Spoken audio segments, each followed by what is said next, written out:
Good morning, student. Today is 15 June 2020. We are here, all of you, for FY BHOK student. Okay, we are complete our first year syllabus, which are pending because of COVID-19. Okay, since 2017, 17 March 2020. Okay, because of your knowledge purpose and exam. Okay, we will study all our pending syllabus through video lectures. First we start from average due date, which are first pending syllabus, which will be complete within 5 lecture. Okay, I will provide you all PDF on your WhatsApp group as well as video.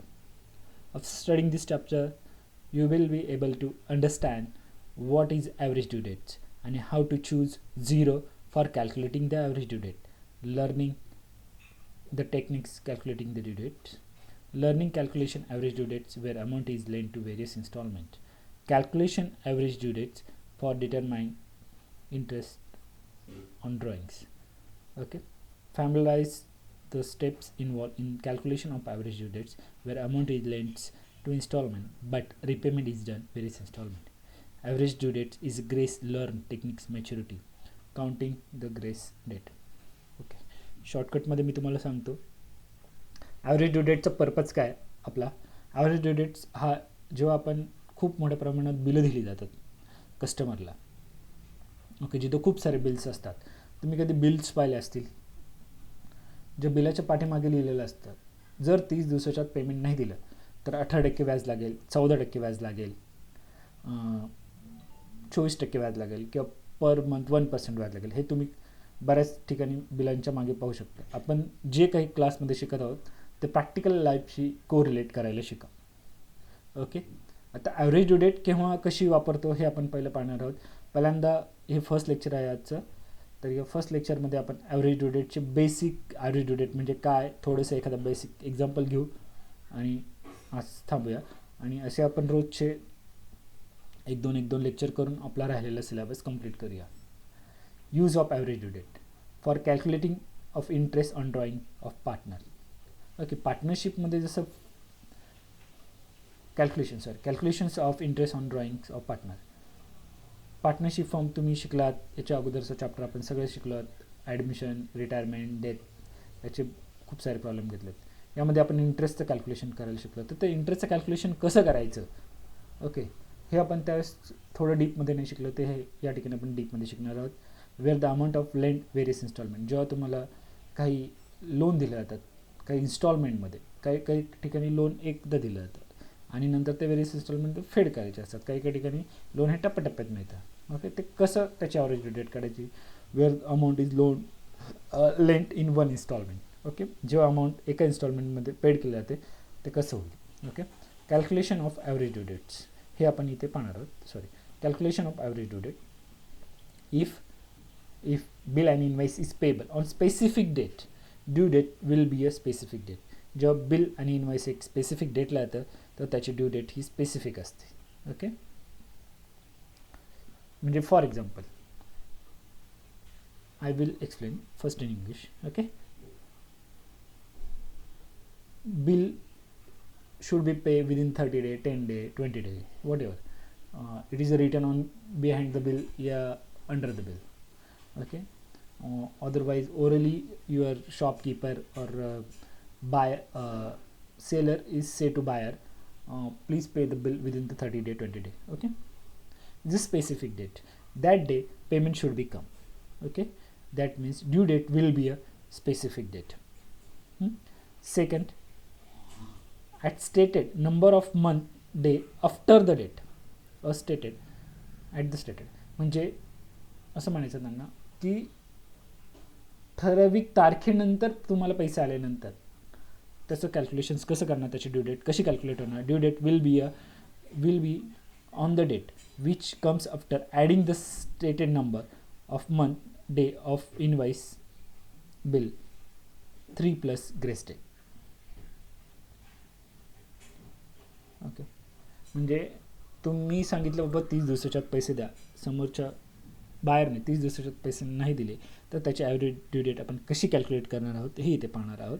Okay, हां, for example आपण तिथे दिलं 2 महिन्यानंतर पैसे द्या, 1 महिन्यानंतर पैसे द्या किंवा 30 दिवसानंतर पैसे द्या, किती लिहिलेलं आहे specifically at a stated number of day or month after date. म्हणजे त्या ठराविक पिरियडनंतर जेव्हा तुम्हाला पैसे दिले जातात तेव्हा त्याची ड्यू डेट कशी काढली जाते. Due date will be a date which comes after adding the stated number of month day of invoice and bill plus 3 day. म्हणजे तुम्हाला सांगितलं 60 दिवसानंतर बिलाच्या नंतर पैसे आले पाहिजे बिल रेज केल्यानंतर.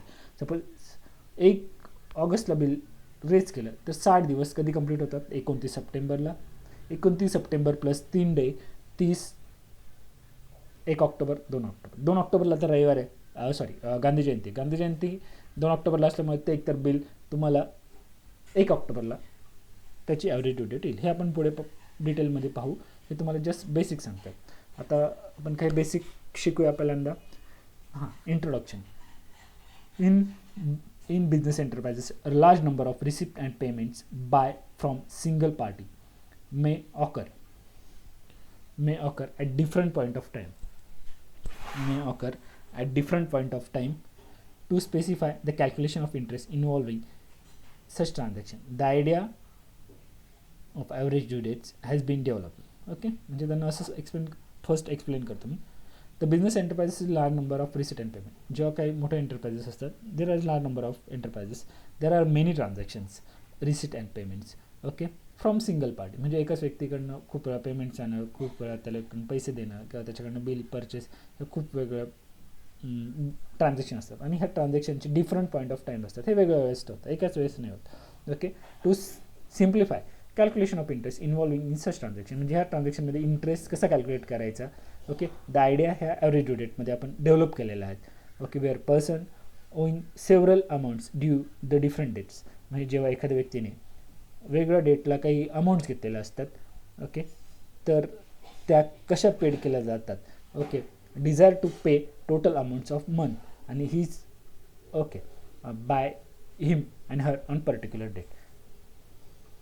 तर त्या अमाऊंट्स त्याने त्या पर्टिक्युलर डेटला कशा द्यायच्यात ह्या आपण डिटेल्समध्ये पाहणार आहोत. That should be pay him on specific date. Okay, to the lender. So that's neither debtors or nor creditors stand, lose their gains or anything by of interest in such known as average due dates. Average due dates is a weighted average of various transactions where amount of transaction is used weights. Unique features of approach the party making the payments, okay, neither suffer or any loss or gains anything arrangement making single payments. Average due dates is generally used in following circumstances. Okay, मी आता एक shortcut सांगतो तुम्हाला. Average तुम्हाला debtors creditors माहिती आहे. Suppose या ठिकाणी 2 व्यक्तींना फायदा होतो असं नॉर्मली समजलं जातं. सपोज मी तुमच्याकडनं, ओके, सपोज ए आणि बी.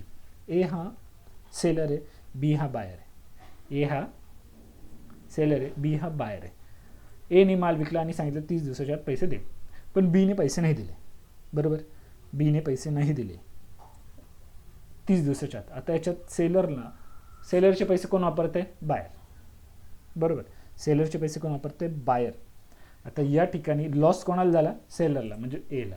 त्याचे जे भरलेले पैसे, जे दिलेले माल होता त्याचं जे व्याज होतं, आता साहजिक एने पण कुठून तरी कर्ज काढून पैसे घेतले असणार, त्यालाही त्याचा इंटरेस्टचा अपॉर्च्युनिटी कॉस्टचा लॉस आहे. तर तो लॉस एला पण होऊ नये आणि बीला पण होऊ नये यासाठी आपण ॲव्हरेज ड्यू डेट हा चॅप्टर आहे आपण आपल्या लाईफमध्ये शिकणार. आणि याचा उपयोग तुम्ही तुमच्या आयुष्यात करा. फक्त सिलेबसमध्ये शिकण्यासाठी किंवा पास होण्यासाठी शिकू नका, तुमच्या नॉलेजसाठी शिका. प्रत्येक गोष्ट तुमच्या जीवनाशी कोरिलेट करत शिका, तर तुम्ही जीवनात खूप काही शिकू शकाल. The average due date is the following circumstances. आता ॲव्हरेज ड्यू डेट कुठे कुठे वापरतो आपण. एक तर पार्टनरला इंटरेस्ट देताना, एक तर प्रिन्सिपल एजंटचं अकाउंट सेटल करताना, ओके, सेटिंग कॉन्ट्रा अकाउंट्स म्हणजे एकाच पार्टीला सेल आणि परचेस होत असेल, ओके, त्या ठिकाणी. आणि third, making lump sums payments against the various bills on different dates, on different due dates. In this unit we shall elaborate the understanding the principle determine the due dates, covering the cases where amount is lent various installments but repayment is made in single payment. Okay, जेव्हा तुम्ही इन्स्टॉलमेंटमध्ये कर्ज घेता आणि त्याचं repayment एका single इन्स्टॉलमेंटमध्ये करता, as वेल as vice वर्सा. For example, lent is one installment and but repayment is various installment. Okay, the techniques is the average due date is also useful calculating the interest on drawings made by proprietors or partners in the business of several times. Okay, आपण आपला business आणि proprietor हा वेगळं समजतो for accounting purpose, पण actually तसं नसतं.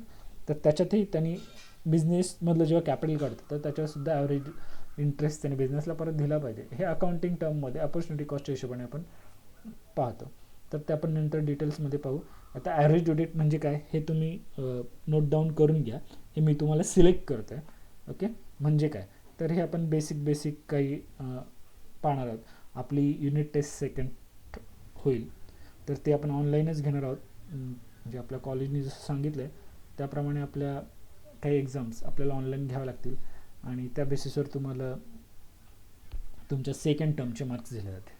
Okay, तर काही मुद्दे मी तुम्हाला शिकवता सांगते, ते नोट डाऊन करा आणि त्या रिलेटेड आपण एक्झाममध्ये काही क्वेश्चन घेऊ. ओके, आता average due dates is means और म्हणजे आपण जो बोल्ड केला तो एरियावर कॉन्सन्ट्रेट करा.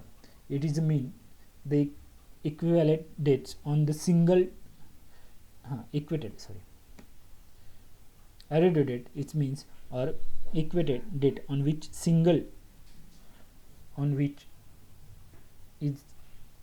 a single total payments may be made in lieu of different payment or different dates without any loss either party.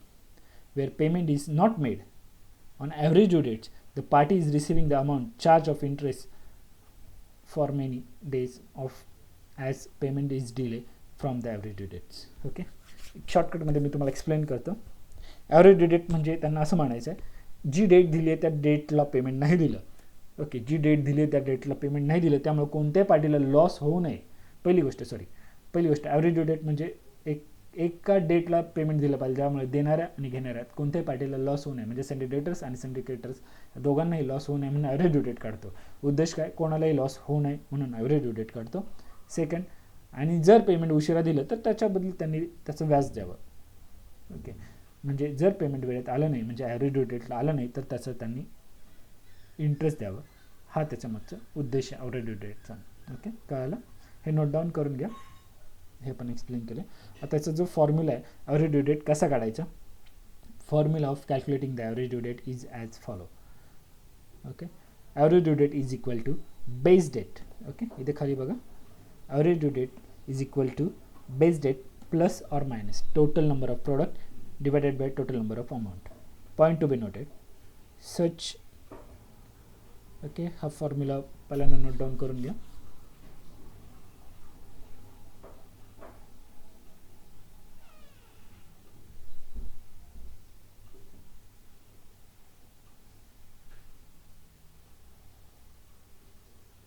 घेतला, ठीक आहे. Selection of base date. आता बेस डेट म्हणजे काय, झिरो डेट म्हणजे काय. ओके, बेस डेट आणि zero date एकच गोष्ट आहे, त्याला ऑर केलं त्यांनी. Such date may be is due date. Such date may be a due date of first transaction और due dates of last transaction. Okay, or any other due date between the first and last, but preferably earlier due dates may be taken. म्हणजे due date तुम्ही कोणतीही घेऊ शकता, एकतर first transaction date और last transaction date और middle between any, you are prefer anything, but preferably earlier due date is taken. म्हणजे पहिल्या ट्रान्झॅक्शनची ड्यू डेट घेण्याचा प्रयत्न करतो. Okay, while ascertaining the number of interventing the day plus or minus. Okay, पण second point, while ascertaining the number of interventing dates. Okay, while ascertaining the number of interventing the day plus or minus between the base date and due date of each transaction, ignore the first day or and include the last day. म्हणजे जेव्हा तुम्ही average due date calculate करता तेव्हा पहिला दिवस सोडायचा आणि शेवटचा दिवस धरायचा. ओके, आणि हे कॅल्क्युलेट करताना प्लस आणि minus base between base date कोणती आहे त्याच्यात प्लस आणि मायनस करायचं आणि ड्यू डेट्समध्ये. हे आपण पुढे डिटेल पाहूया. If due date is fraction rounded off, म्हणजे आता सपोज 3.50 असेल तर 3.50 असेल तर एक तर 3 घ्या, 3.56 असेल तर तुम्ही 4 घ्या. तर राउंडेड ऑफ करायचं आहे. ओके, म्हणजे 50 पैशाच्या खाली असेल तर तुम्ही अलीकडचं फिगर घ्या, 50 पैशाच्या वरती असेल तर तुम्ही नेक्स्ट फिगर घ्या. ओके, हे आपण हळूहळू प्रॅक्टिकली पाहूया. If amount is paid before the due date, if amount is paid before the due date and rebate is given. आता सपोज मी तुम्हाला सांगितलं बाबा रे मला 30 दिवसाच्यात पेमेंट देईल, आणि जर तुम्हाला 10 दिवसाच्यात पेमेंट दिलं किंवा ऑन द काउंटर पेमेंट दिलं, म्हणजे लगेच प्रेझेंट पेमेंट दिलं, तर मी तुला काहीतरी काही डिस्काउंट दिलाच पाहिजे ना, याला म्हणतो आपण रिबेट्स. म्हणजे जर एखाद्या व्यक्तीने आपल्याला मुदतीच्या अगोदर पैसे दिले तर त्याला सूट पण द्या. ओके, म्हणजे ते आपण कॅल्क्युलेशन्स कसं करणार आहोत ते पुढे पाहूया.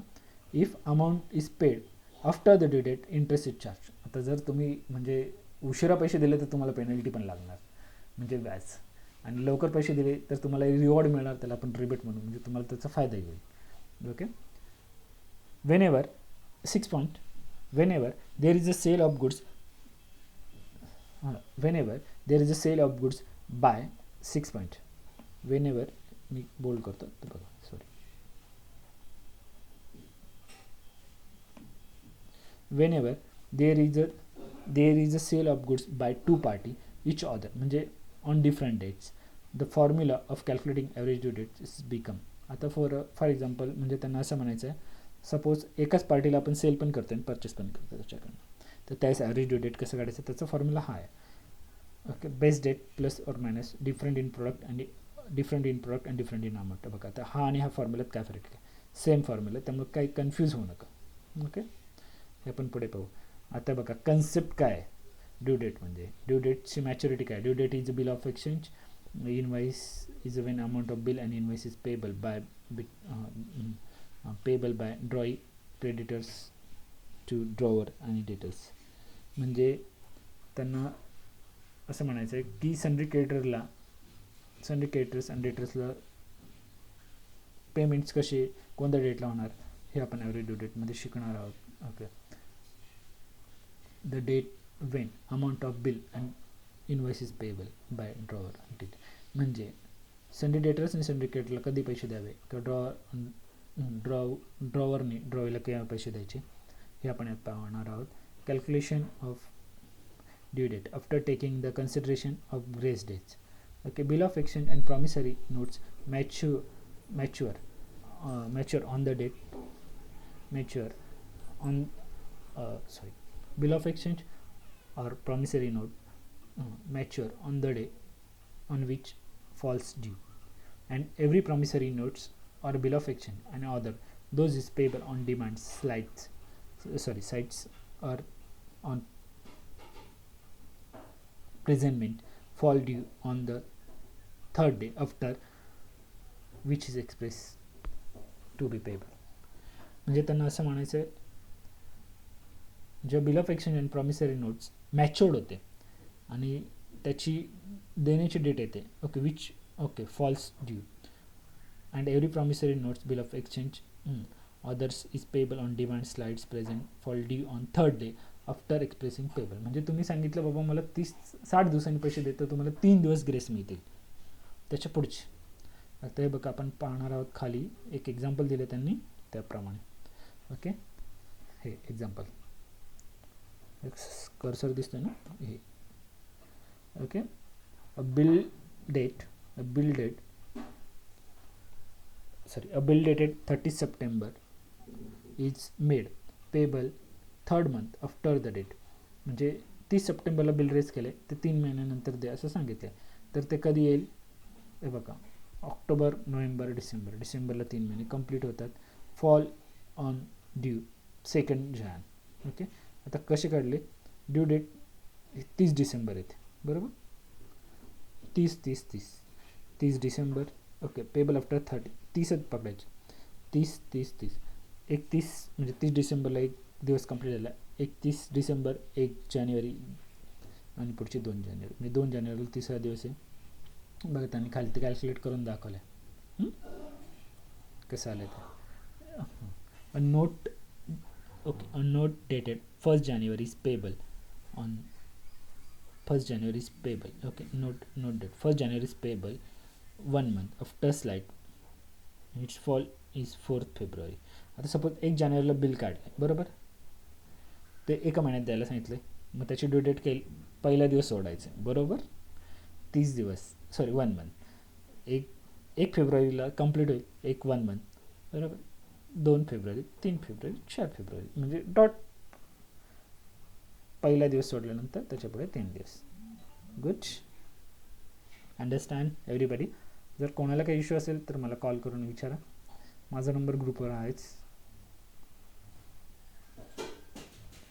आता calculating average due date, calculating due dates of bills, promissory notes, few months after due dates is slides. Okay, sorry, एक आपण calculating due dates of bills, calculating due date of bill or promissory notes few months after date and slides. When bill is made payable at stated number of month after date or after slides after certain events, then period is stated shall be held determined on the date of month which is correspondence with the day. Sorry.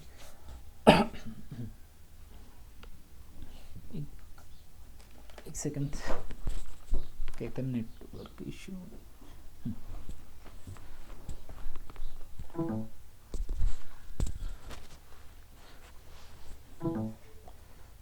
Calculating due dates of bills and note payable few months after date and slides. Okay, after dates and site. Bill is made and payable at stated number of month after date and after site after certain events, then the period is stated shall be held to determine on the date of month which corresponds with the day on which instrument is dated. If the month in which period will determine has no corresponding day, the period shall be held to determine the last day of such month. आता जेव्हा due date काढतो तेव्हा त्यांना त्या इन्स्ट्रुमेंटची जी date आहे ती कशी काढायची हे ठरवणार आहोत आपण. तर ते no corresponding date. Okay, the period shall be held determine last day of the month. Okay, example a bill due on 29th Jan 2015 is made and payable at 1 month after the date. The due date instrument is 3rd after the 25th February, that is 23rd March. Okay, in brackets in 2015 February is 28 day only. Explain करतो मी तुम्हाला. बिलची due date 29 जानेवारीला bill काढले तर त्याची due date payable after 1 month सांगितलं. आता मला सांगा 29 फेब्रुवारी येते का पुढे? नाही आहे. मग त्याची ड्यू डेट किती असेल आफ्टर 1 मंथ म्हणजे 28 फेब्रुवारी. ओके, 28 फेब्रुवारीनंतर 3 दिवस म्हणजे 3 मार्च. हे तेच आहे थोडंसं. आता सपोज एखाद्या ड्यू डेटला हॉलिडे आला तर हॉलिडे आल्यानंतर कसं कॅल्क्युलेशन होणार हे आपण पाहत आहोत पुढे. when the day of which promissory notes or bill of exchange is a maturity. म्हणजे आता सपोज एखाद्या बिलाची आणि प्रॉमिसरी नोटची जी ड्यू डेट आहे ते पब्लिक हॉलिडेला आली. ओके, तर प्रिसिडिंग बिझनेस डे म्हणजे For example, the due date is come to 15th August. The billची due dates the bill due date will be 14 August. म्हणजे previous day, it should be a previous day. The express public holiday including the Sunday. Okay, the express public holiday including the Sunday and other day declares by central government by notifying in the official gazette to be a public holiday. म्हणजे जर public holiday official गॅझेटमध्ये असेल तर previous day आपण due date म्हणून consider करणार आहोत. Okay, आणि इट्स आता म्हणजे हे नॉर्मली असेल तर म्हणजे जेव्हा गॅझेटमध्ये येईल एक्सप्रेसली होईल त्यावेळेस. आता नाव preceding day is public holiday fall preceding the previous day but holiday is happen emergency. आता सपोज इमर्जन्सीला हॉलिडे आला तर म्हणजे जसं आपला कोविड-19 झालं इमर्जन्सी हॉलिडे आला तर यावेळेस काय होणार तर त्यावेळेस तुमचा ड्यू डेट ही नेक्स्ट डे येणार. म्हणजे नॉर्मल हॉलिडे असेल तर आपली ड्यू डेट ही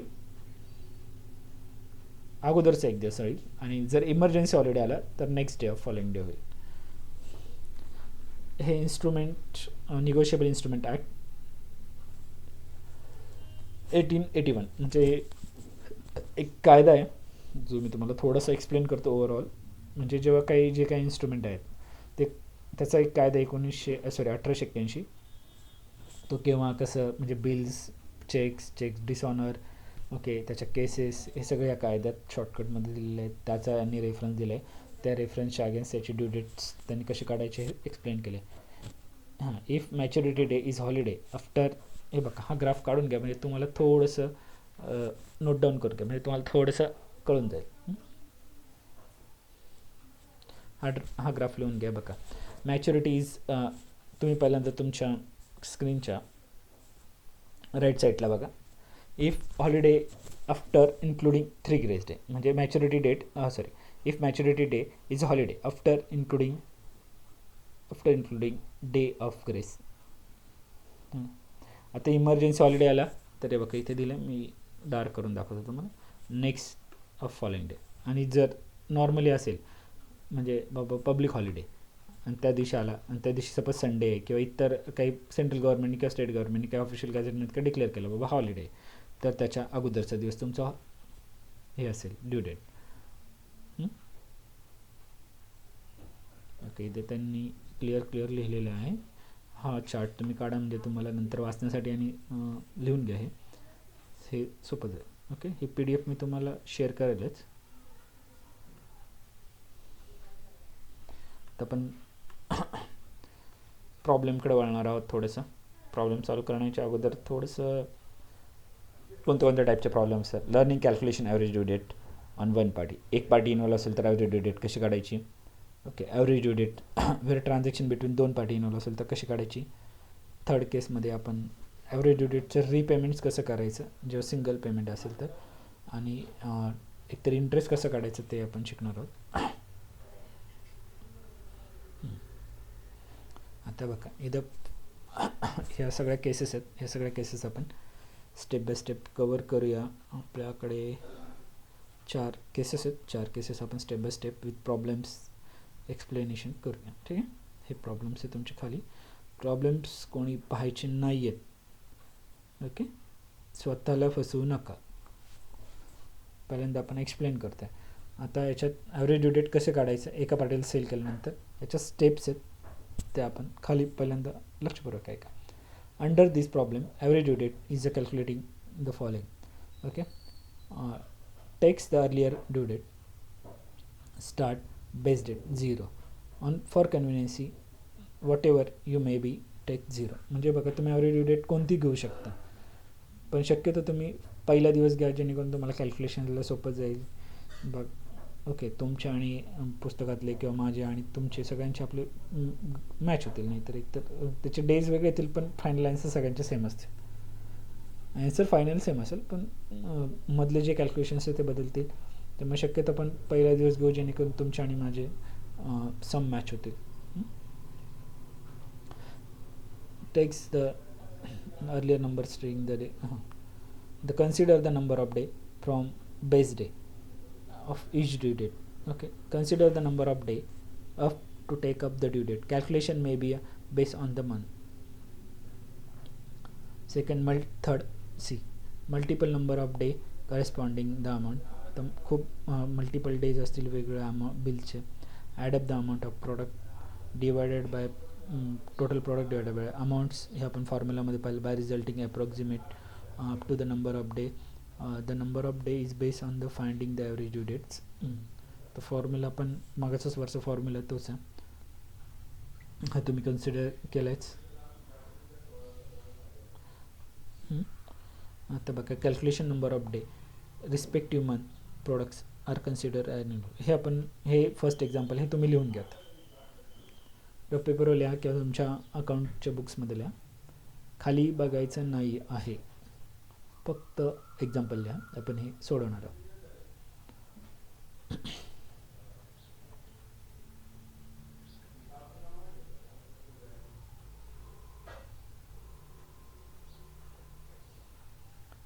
एक्सप्लेन करतो मी, तोपर्यंत तुम्ही लिहून घ्या.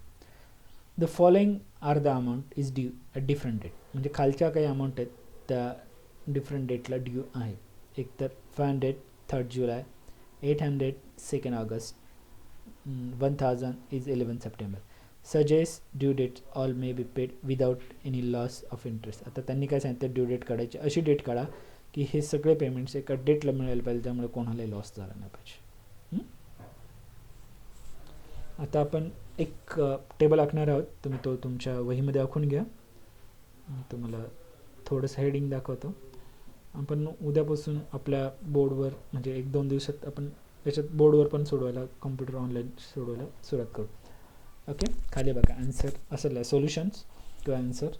Consider the 3rd July is the starting date of following table. मी तुम्हाला मगाशी सांगितलेलं सगळ्यांनी ड्यू डेट निवडताना शक्यतो पहिला दिवस निवडा. आता हे बघा consider 3rd July is starting day, sorry best date निवडताना ते मी फर्स्ट डे निवडा. आता एक कॉलम आखा. तुम्हाला हे थोडंसं मी वरती दाखवलेलं आहे त्याप्रमाणे. Due dates, amounts, number of day from 3rd July, number of day from 3rd July आणि प्रोडक्ट. आता बघा हे मांडलं. आता तुम्ही पहिल्यांदा तुमच्या अमाऊंट्स आणि ड्यू डेट्स हे तसेच्या तसे जरी ह्या कॉलममध्ये लिहिले तरी चालते. अमाऊंट्स आणि ड्यू डेट नाही का, अमाऊंटच्या कॉलममध्ये अमाऊंट लिहा, ड्यू डेटच्या कॉलममध्ये ड्यू डेट लिहिल्या. आता त्याच्यापासून त्यांनी काय सांगितलं, सॉरी दिसलं का तुम्हाला? ठीक आहे. आता तुम्हाला दिवस मोजायचे बरोबर. 30 जुलैपासून पहिल्या याचा ड्यू डेट बेस्ट डेट काय येईल? 0. ओके 0 म्हणजे ती तुमची स्टार्टिंग डेट आहे का 500. सेकंडची ड्यू डेट आता बघा 2nd ऑगस्टपासून 2nd ऑगस्ट 3rd जुलै ते 2nd ऑगस्ट म्हणजे 4 जुलै, 5 जुलै, 6 जुलै, 7 जुलै म्हणजे असं आपण कॅल्क्युलेट करणार आहोत. आता 31 मंथ आहेत, 31 दिवस आहे सॉरी जुलै मंथमध्ये. त्याच्यामधले पहिले 3 दिवस मायनस करा. 31 मधनं 3 गेले 28, 29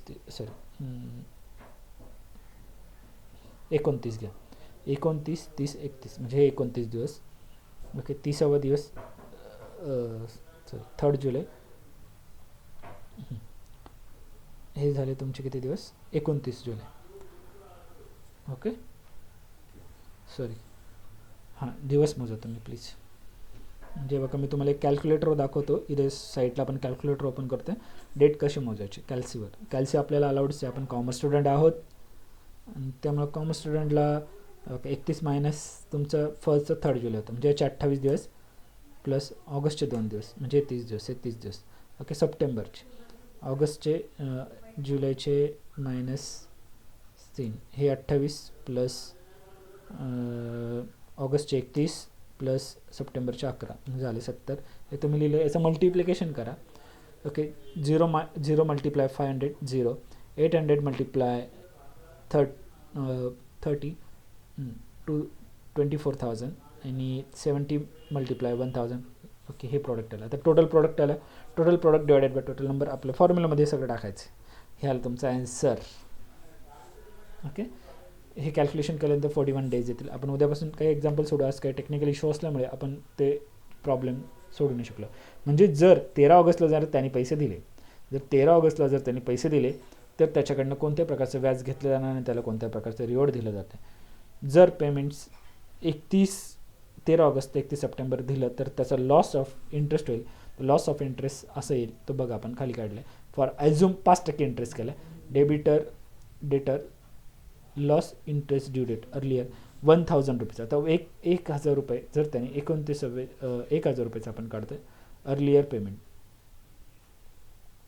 म्हणजे loss of interest earlier payment 1000 rupees जर त्यांनी अगोदर दिले 13 ऑगस्टच्या अगोदर, ओके, तर त्याचं व्याज कसं येतं आहे बघा. 29 दिवस अगोदर देतात. आपण इंटरेस्टचं कॅल्क्युलेशन शिकलो आहे. एका वर्षात 365 दिवस असतात. 1000 मल्टिप्लाय 29 डेज म्हणजे 29 दिवस. आता 29 दिवस कसे आलेत हे मी तुम्हाला पहिल्यांदा कॅल्क्युलेट करून देतो आहे. हे बघा नीट. 31 मायनस 11 तुमची 13 तारीख आहे. Sorry 13 August. 18 दिवस हे आणि हे 11, हे 29. आलं लक्षात. आता हे आपण कसं कॅल्क्युलेट करणार आहोत हे लिहून घ्या तुम्ही. आज मी उद्या तुम्हाला एक्सप्लेन करतो कसं करायचं. ओके. गेन ऑफ इंटरेस्ट जर त्यांनी अगोदर पेमेंट दिलं तर असं गेन होईल. हे उद्या एक्सप्लेन करू आणि आज आपण इथं थांबूया. हे कसं आलं मी उद्या नोटपॅड घेऊन तुम्हाला हे एक एक्सप्लेन करेल. ओके. आज आपण इथेच थांबूया. आजचा आपला इथे सगळं आजचं लेक्चर संपलेलं आहे. उद्या आपण याचं स्टार्ट करूया.